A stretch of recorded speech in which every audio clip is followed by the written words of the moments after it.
Working with data is extremely important when it comes to programming. And a lot of the things we've been doing at the moment have been us storing data. And we've been putting it into objects, we've been defining variables, we've been creating arrays. But what about accessing those values?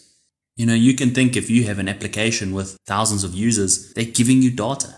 But at some point you are going to want to extract that data and display it to use it to perform calculations on it. And this is where looping becomes vital. And here we're talking about looping through objects, but just bear in mind an array is actually an object as well.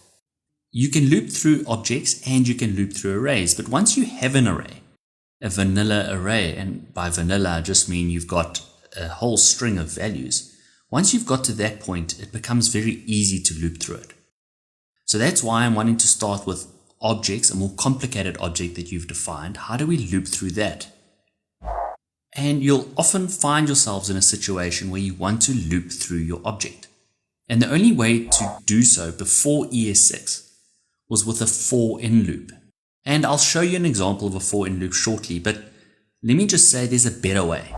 And that better way is to convert your object into an array, and then you can just loop over the array, because looping over an array is very easy now. So how can we convert our object into an array? Well, there are three very popular methods: object.keys, object.values, and object.entries. Object.keys creates an array that contains only the property names, aka the keys of the object. Object.values, you probably guessed it already, that creates an array that contains the value of each property within the object. And object.entries just gives you an array, but now this time you've got both the key and the value. It almost creates an array of arrays, but I'll show you what this means shortly. Okay, so let's take a step back. We start off with a complicated object. We then convert that object into an array, and we can use one of these three methods that we've just discussed to do that. And now we can loop through this array as if it were a normal vanilla array. And we do this with the for of loop. The for of loop is awesome, and it's a much easier way to loop through elements of an array. Let me give you an example and just quickly show you how this for of loop works. Let's say we define a whole lot of fruit keys, and it is an array. It's a banana and a mango. Simple. So what does a for of loop do? Well, it loops through each key.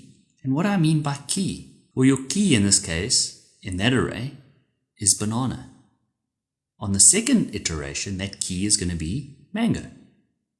For const key, it's going to take the key of the array. But now, without us doing anything else on this for of loop, how does it know to use the fruit keys array?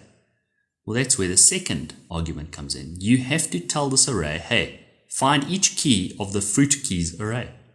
Then you open up this for of loop with the curly braces, and we can do whatever we want with that key, because we know on each loop that key is going to be in the first instance banana and on the second instance mango. So in this instance, our simple console log key will just console log banana on the first iteration, and then on the second iteration it will console mango. Let's have a look at some more examples now.